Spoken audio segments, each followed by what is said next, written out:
नंदवंश। ये जगह कौन सा था भैया? मगध। मगध जगह कौन सा है? मगध राजवंश है ये जगह। और यहां से एंट्री कौन मार रहा था? सिकंदर। तो भैया सिकंदर जब यहां पर आक्रमण किया तो मगध में कौन सा वंश था? नंदवंश। कौन सा वंश था? सिकंदर की सेना क्या ब्यास नदी पार की थी? सिकंदर की नौसेना प्रमुख था नियारकस और थल सेना का प्रमुख था सेल्यूकस निकेटर। खुद एलेक्जेंडर निकेटर यानी सिकंदर अपनी सेना के साथ लौट गया। इराक में बेबीलोन में 323 ईसा पूर्व इसकी क्या हो गई? मृत्यु हो गई। शहर का नाम बेबीलोन। जो सिकंदर, इसके पिताजी का नाम फिलिप, इसके गुरुजी का नाम अरस्तु, अरस्तु के गुरु का नाम प्लेटो, उनके गुरु का नाम सुकरात। सुकरात को जहर देकर मार दिया गया था। बहुत बड़े दार्शनिक थे। उन्होंने क्या कह दिया था? उन्होंने कहा था कि जो देवी देवताओं को बलि चढ़ाया जाता है, जैसे मुसलमान में भी बलि दिया जाता है, हिंदू धर्म में भी किसी किसी जगह पे क्या जाता है? बलि दिया जाता है। तो वैसे ही उन्होंने भी कहा था कि ये सब चीजें गलत है, ये सब नहीं करना चाहिए। उनको टंगवा दिया फांसी, उन्हीं को बलि चढ़ा दिया। धार्मिक चीज बड़ी उठपटांग होता है। सोच रहा है यहाँ पे कुछ अच्छा बोलो चाहे खराब, मतलब नहीं है। तू बोला काहे रे? सीधे कर दो। तो ये सुकरात थे। सुकरात के चेला का नाम प्लेटो, प्लेटो के चेला अरस्तु, अरस्तु के चेला सिकंदर। तो गुरु का महान देखे बड़का बड़का ये सब एक ग्रेड का पहले गुरु था सब। आजकल ना चेला उस तरह रह गया ना गुरु उस तरह रह गया। दोनों की गलती हो चुकी है। चेला भी वैसे ही रह गया ना आजकल का। चलिए देखिए, तो यहाँ पर सेल्यूक ये तो मर गए। अब एक बात बताइए, अभी भी तो यहाँ नंद वंश चल रहा है। नंद वंश के बाद ना आएगा मौर्य वंश। सिकंदर का आक्रमण मौर्य वंश से पहले हुआ या मौर्य वंश के बाद? मौर्य वंश से पहले। किसका आक्रमण हो गया? सिकंदर का। लेकिन ऐसा नहीं है कि सिकंदर भारत पर आक्रमण करने वाला पहला राजा था। सिकंदर भारत पर आक्रमण करने वाला पहला राजा नहीं था। सिकंदर से पहले जगह पड़ जाता था, ये पाकिस्तान है, यहाँ पर जगह का नाम है ईरान। अभी भी आप देख रहे हो बड़ा टेंशन से गुजर रहा है, हालांकि जो बाइडेन आए तो थोड़ा ठीक ठाक है। तो ईरान में हकमनी वंश था। कौन सा वंश था? हकमनी वंश।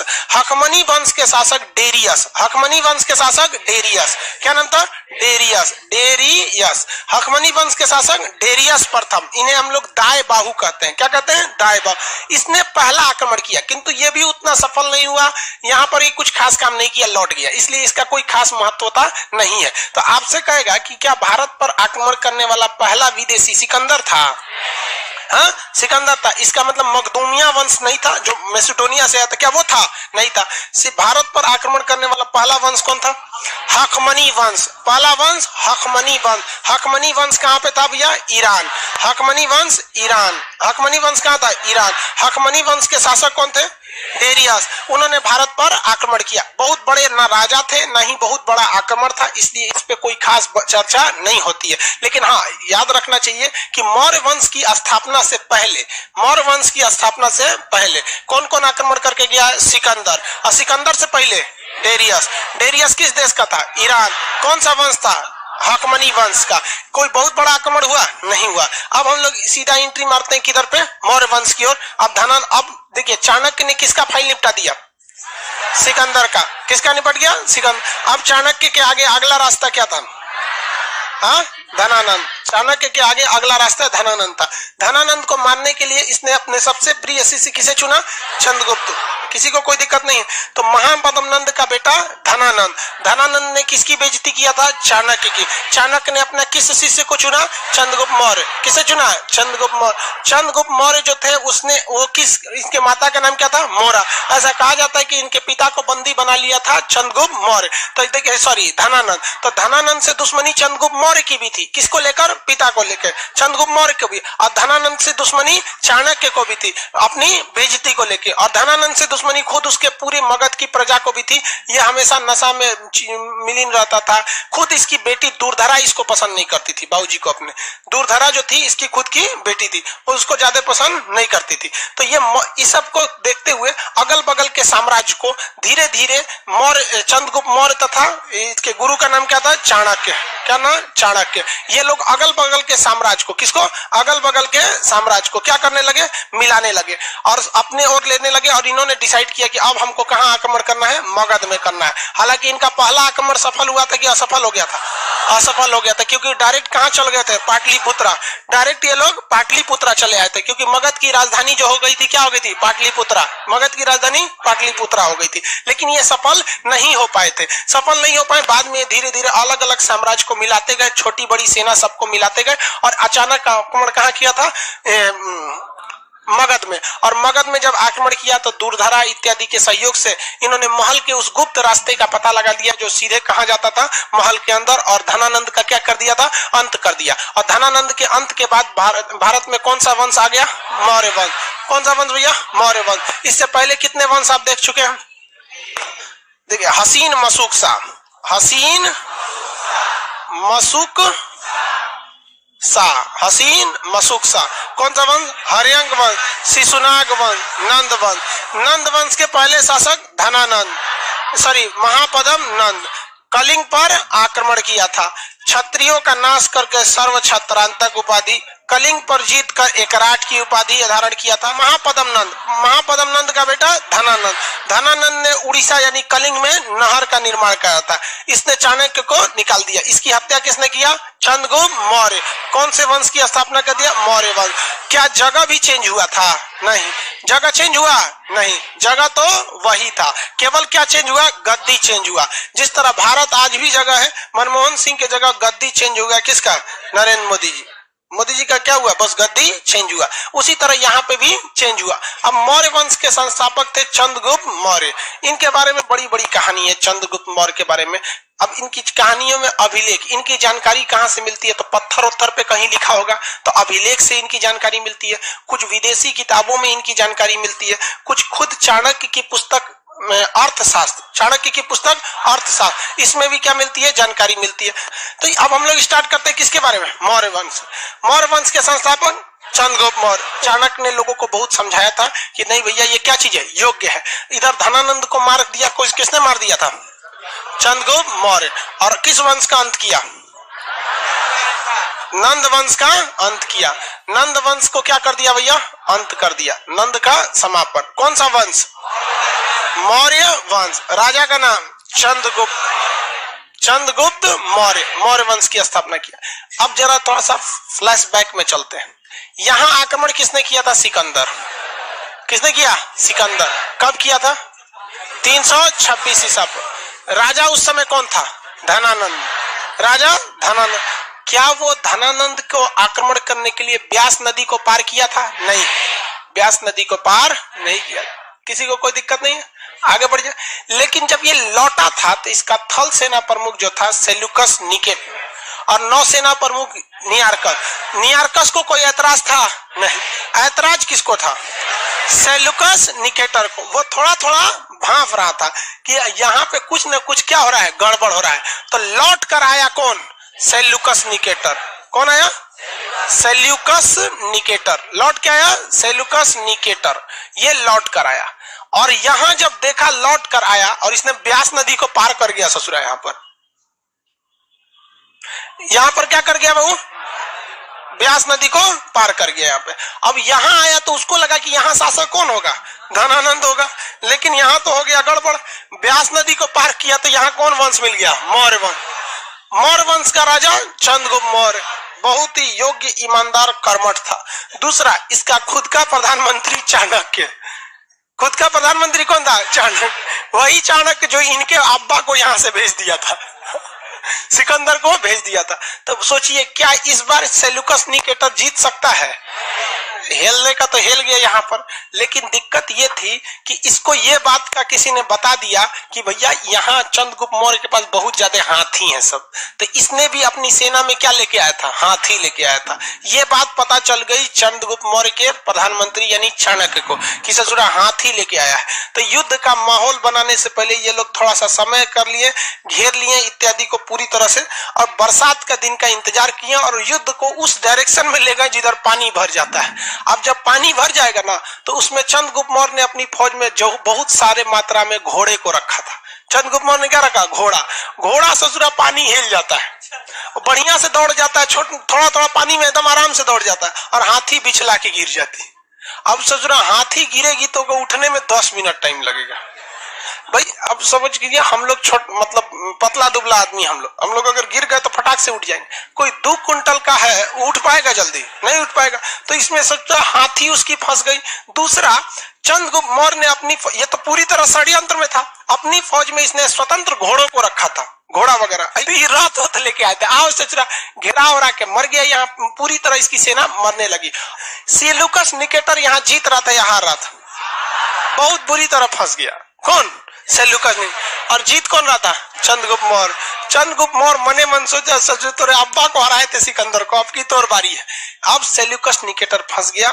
यहाँ सेल्यूकस निकेटर की हालत ऐसी थी कि 1-2 दिन लड़ाई और चल जाती तो सेल्यूकस निकेटर युद्ध में हार जाता और मारा जाता। इसलिए इसने अपनी बेटी कार्नेलिया को आगे कर दिया। आओ बहुते सुंदर, एकदम बाल उल खोल के लहरा के तलवार लेके निकली आई। चंद्रगुप्त मौर्य देखा गया।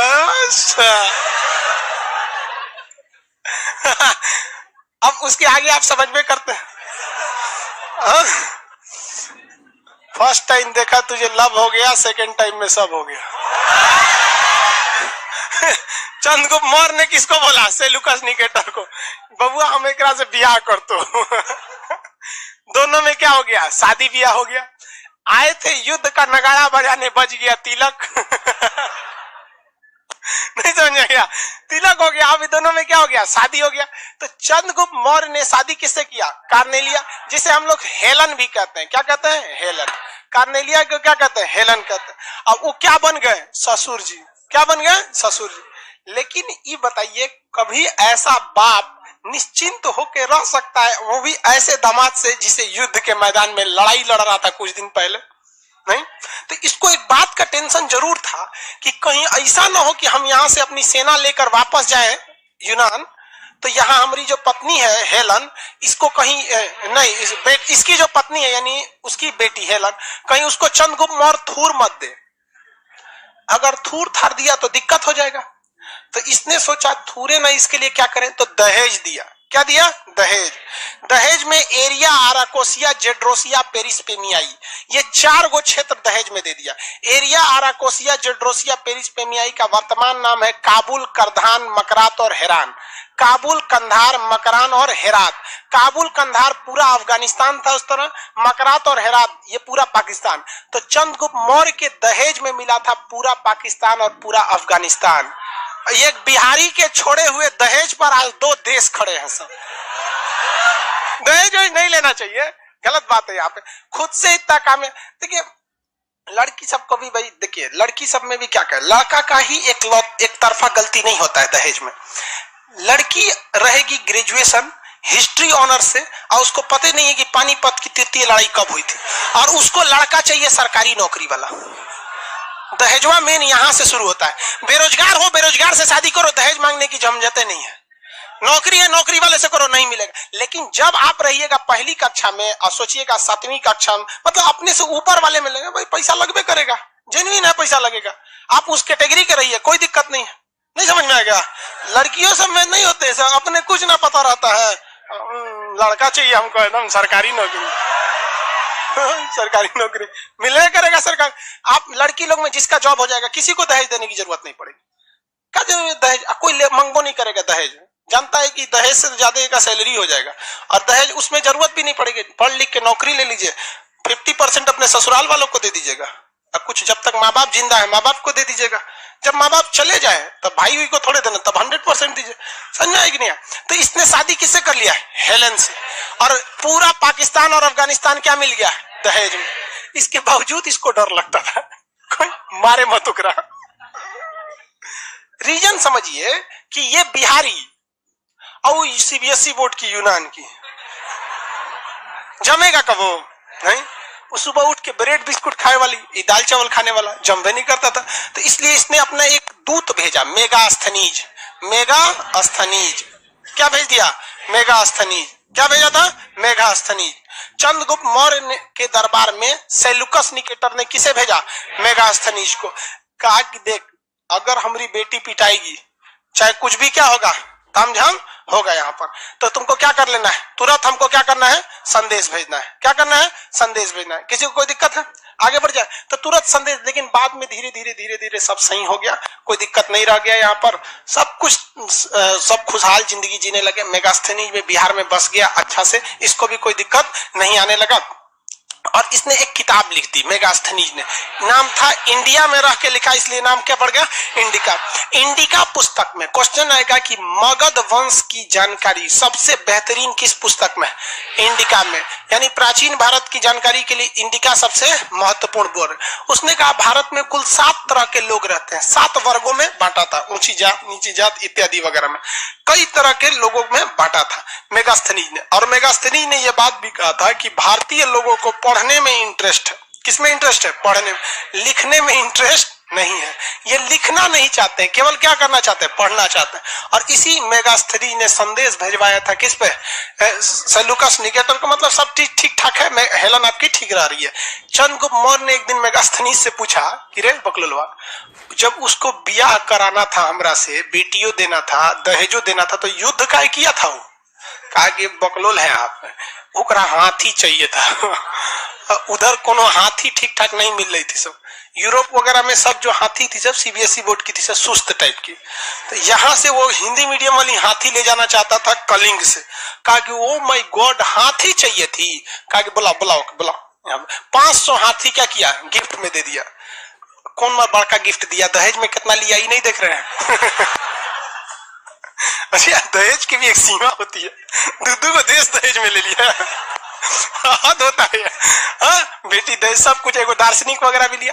तो खैर ये सब चीज चलते रही। दहेज उस समय जो दहेज लिया गया था, आप बात समझिए, वो दहेज के रूप में नहीं था, वो क्षेत्रफल विस्तार का था कि हम तो लेबे करेंगे, या दहेज में दीजिए या युद्ध हार के आपकी लाश पे चढ़ के ले लेंगे। तो होशियार निकला, कहा कि एक ऐसा बिहारी सबसे नहीं हटना चाहिए, इन सबको दे देना चाहिए। तो ये इधर उनका चैप्टर क्लोज हो गया। इधर मेगास्थनीज, ये लोग अपना खुशहाल जिंदगी जीने लगे यहाँ पर। अब चंद्रगुप्त मौर्य जो था ना, बहुत सामाजिक कार्य भी करता था, सामाजिक कार्य भी बहुत करता था। इसने बंगाल के क्षेत्र में भी कई काम किए, नहर वगैरह का निर्माण किया, बहुत सारा काम बंगाल में किया, जिसका जानकारी वहां एक पत्थर है जिसका नाम है महास्थान। पत्थर में जगह का नाम क्या है, महास्थान। वहां इसने अपनी जानकारी लिखा कि भैया बंगाल में भी हमने बहुत सारा काम किया। उत्तर प्रदेश का गोरखपुर में, वहां पे शाहगौर जगह है, उत्तर प्रदेश में गोरखपुर है जहां शाहगौर जगह है। तो उत्तर प्रदेश भी किसके अंडर में आ रहा था, चंद्रगुप्त मौर्य में। चंद्रगुप्त मौर्य के समय उत्तर प्रदेश में गया तो वहां भीषण अकाल पड़ गया। भीषण क्या पड़ गया, अकाल पड़ गया। तो वहां पर चंद्रगुप्त मौर्य ने कहा कि लोगों को, जो धनी लोग हैं, वो कुछ कुछ क्या कर सके, दान दे। मैं स्वयं दान दे रहा हूं अकाल पीड़ित लोगों को। आप सारे लोगों से अपील करते हैं कि ये पीएम केयर फंड में आप लोग भी पैसा दीजिए। नरेंद्र मोदी जी ने डोनेट वाला बात निकाला था ना, चंद्रगुप्त मौर्य से निकाला था कि आप सब लोग डोनेट कीजिए, हम भी डोनेट कर रहे हैं। तो चंद्रगुप्त मौर्य ने अकाल के समय लोगों की मदद करने के लिए, अकाल के समय मदद करने के लिए जो जानकारी दिया, वो किस अभिलेख से मिला है, शाहगौर अभिलेख। कौन सा अभिलेख, शाहगौर। अकाल में दिए गए राहत सामग्री की जानकारी किस अभिलेख से मिला है, शाहगौर। शाहगौर अभिलेख यूपी के कहां पर है, गोरखपुर। गोरखपुर का शाहगौर अभिलेख किसने बनवाया, चंद्रगुप्त मौर्य। अभिलेख का मतलब क्या होता है, पत्थर पर लिख देना, पत्थर पर क्या कर देना, लिख देना। किसी को कोई दिक्कत नहीं यहाँ पर। चंद्रगुप्त मौर्य ने कौन से धर्म को अपनाया था, चंद्रगुप्त मौर्य ने जैन धर्म को अपनाया था। किसके नेतृत्व में, स्थूलबाहु या भद्रबाहु, भद्रबाहु के नेतृत्व में अपनाया था। किसके नेतृत्व में, भद्रबाहु। चंद्रगुप्त मौर्य का जो साम्राज्य था वो केवल पूरब या मध्य भारत में नहीं था, बल्कि इवन की गुजरात में भी था। कहां पर था, गुजरात में था। कैसे पता चलता है कि गुजरात का एक शासक था जिसका नाम था रुद्रदामन। गुजरात का एक शासक था जिसका नाम था रुद्रदामन। बहुत साल बाद जब पत्थरों की खुदाई हो रही थी तो वहां एक अभिलेख मिला, जो किसका अभिलेख था, रुद्रदामन का। और रुद्रदामन ने लिखा है कि मैं गुजरात का शासक रुद्रदामन यहाँ स्थित सुदर्शन झील का पुनर्निर्माण करवा रहा हूँ। निर्माण नहीं करवा रहा हूँ, पुनर्निर्माण करवा रहा हूँ। इस झील का निर्माण, किस झील का, सुदर्शन झील का निर्माण। इस झील का निर्माण चंद्रगुप्त मौर्य यानी मगध का शासक चंद्रगुप्त मौर्य ने सरकारी खर्च पर कहां पे कराया था, गुजरात में कराया। कहां कराया था, गुजरात। इसका मतलब ये पता चलता है कि चंद्रगुप्त मौर्य का साम्राज्य पूरब में बंगाल तक था कि नहीं था, अब पश्चिम में गुजरात तक, और दहेज में तो एक दो ले लिया था। तो चंद्रगुप्त मौर्य का पश्चिमी विस्तार, चंद्रगुप्त मौर्य का पश्चिमी विस्तार की जानकारी किस अभिलेख से मिलती है? जूनागढ़ अभिलेख। किस अभिलेख से? जूनागढ़ अभिलेख। किस अभिलेख से? जूनागढ़ अभिलेख से। जूनागढ़ अभिलेख किसका है? जूनागढ़ अभिलेख किसका है? किसका? रुद्रदामन। तो रुद्रदामन ने क्या लिखा है कि हम बनवाए हैं झील? क्या लिखा है? पुनर्निर्माण करवा रहे हैं, जीर्णोद्वार या पुनर्निर्माण करा रहे हैं। इसका निर्माण मगध शासक चंद्रगुप्त मौर्य ने सरकारी खर्च पर कराया था। महास्थान अभिलेख कहाँ है? बंगाल में। महास्थान अभिलेख बंगाल में। तो इससे यह पता चलता है कि चंद्रगुप्त मौर्य का शासन पूरब तक था।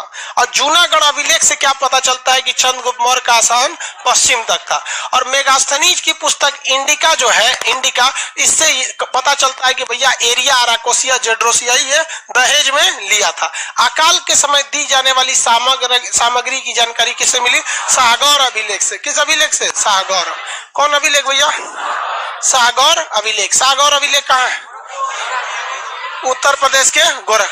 आप बताएंगे चंद्रगुप्त मौर्य को इतना महान बनाने में सबसे ज्यादा योगदान किसका?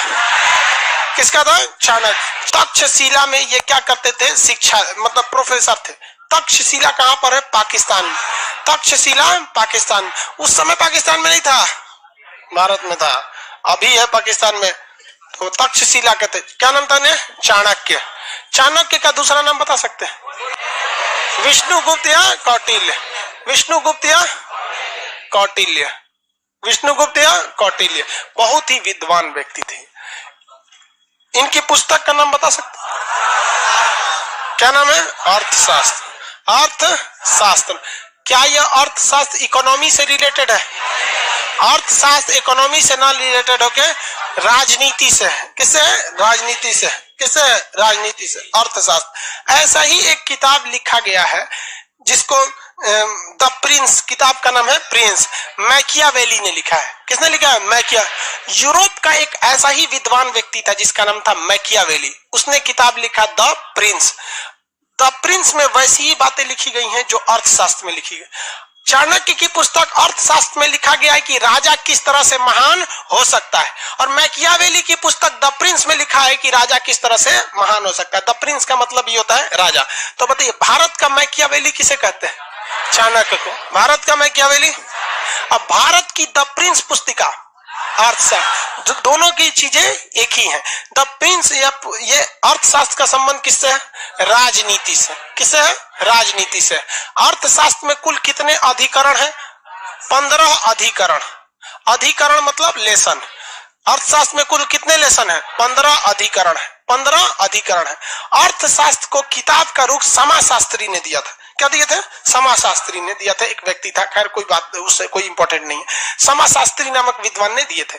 अर्थशास्त्र जो है वो किससे संबंधित है? राजनीति। इसमें कहा गया है कि किसी भी राजा के पास 7 अंगों का होना जरूरी है, जिसे राजा का सप्तांग सिद्धांत कहते हैं। क्या कहते हैं? सप्तांग सिद्धांत। किसी भी बढ़िया राजा के पास क्या कितने गुण होने चाहिए? 7। कितने गुण होने चाहिए? 7। इसे हम क्या कहते हैं? सप्तांग सिद्धांत। राजा का कौन सा सिद्धांत? राजा का सप्तांग सिद्धांत। राजा का कौन सिद्धांत? सप्तांग सिद्धांत। अब 7 सिद्धांत हम समझते हैं। जैसे मान के चलिए ये कोई क्षेत्र है, ये कोई क्षेत्र है। अब राजा के पास क्या चीज होना चाहिए? इस जगह का मान के चलिए कि कोई क्या है? राजा है। इसके पास कितनी चीजें होनी चाहिए? 7। कम से कम ये 7 होना चाहिए। सबसे पहले राजा योग्य होना चाहिए, वरना क्षेत्रफल कितना भी बड़ा रहेगा, धनानंद योग्य नहीं था, इसलिए उसका साम्राज्य क्या हो गया? बिखर गया। तो राजा क्या होना चाहिए? योग्य होना चाहिए। तो राजा हो गया। दूसरा कहा था कि अमात्य। अमात्य मतलब मंत्री। इनका मंत्री भी योग्य होना चाहिए।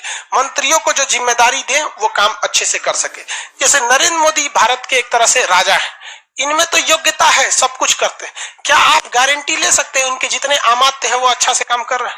एक नितिन गडकरी 100% जिम्मेदारी से काम कर रहे हैं सड़क निर्माण में। विदेश मंत्रालय भी ठीक है, गृह मंत्रालय, बाकी आधा तो मंत्रालय है कि कब वो न्यूज में नहीं आता है।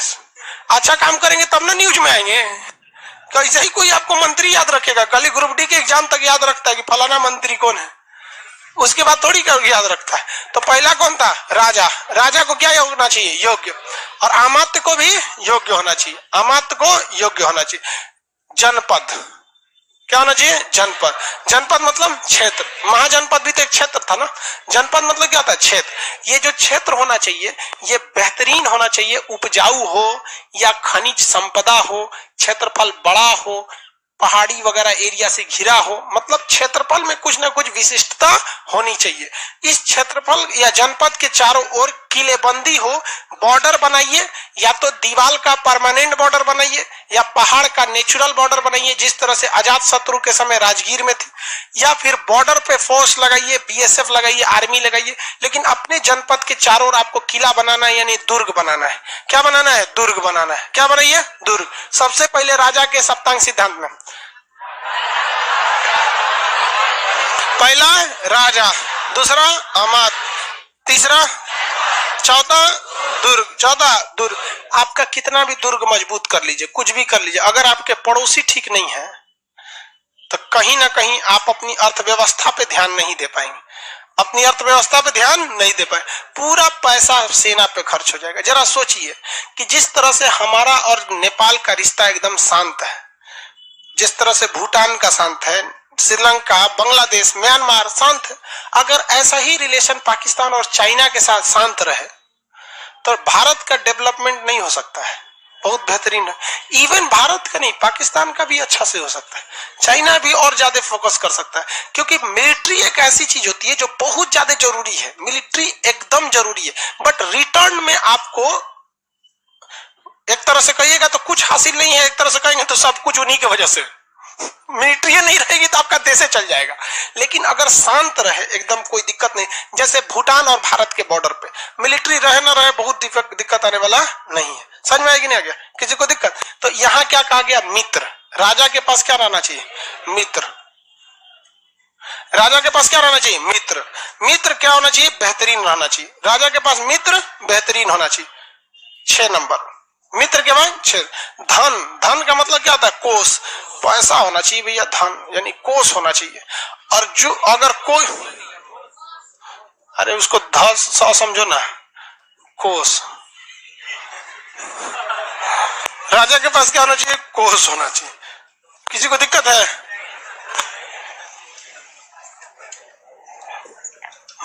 राजा के पास क्या होना चाहिए? कोष। उसके बाद क्या होना चाहिए? दंड, न्याय। बहुत खतरनाक न्याय व्यवस्था होना चाहिए। न्याय इतना खतरनाक होना चाहिए कि मतलब व्यक्ति को डर लगे अपराध करने से पहले। कुछ सऊदी अरब वगैरह का, वहां का राजा बहुत जालिम होता है। एक तो वीडियो बनाए थे सऊदी अरब के राजा पे, देखते हैं। एक तो सबसे बड़ा का खराब लगता है इन सब को, या 4 गो 5 गो 6 गो ब्याह करता है, संभालता कैसे होगा सही सब? तनी भारत के महिला से कर ले 4 गो ब्याह, देखो ना ब्रेन हेमरेज ना हो जाए तो कहेगा। दिमाग छट जाएगी सब, गुस्सा दिलाएगी सब खुद है, अपने गुस्सा जाएगी सब। हमको लगता है कि वहां का लड़की सब बहुत सीधा होती होगी।